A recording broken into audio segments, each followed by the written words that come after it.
Hello guys, welcome back to Zig the Programming Guide channel. In today's video, I'll be showing you how to delete all history from Google My Activity.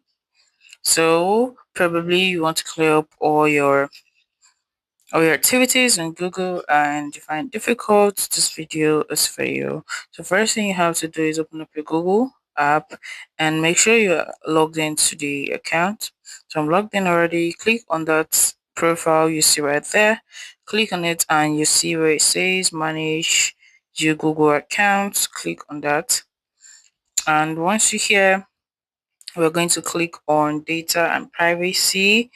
Yours might be different settings, but make sure you click on data and privacy.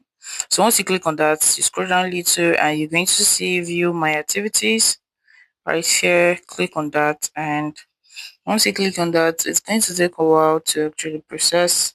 And once it processed, you can actually scroll down a little where you see delete. Click on delete and you select the time, maybe last hour, last day, always, and the rest of that. So once you pick last hour, it's going to process and it has been deleted permanently from your Google activity. You can decide to see other activities as well, and that may take a long while.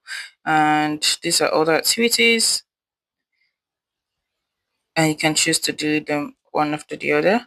So this is actually how to delete your Google activities history on your Google. Right. If you find this guide helpful, give it a thumbs up and you can subscribe to get more tips like this. Thanks for watching guys. That's my next video. Bye.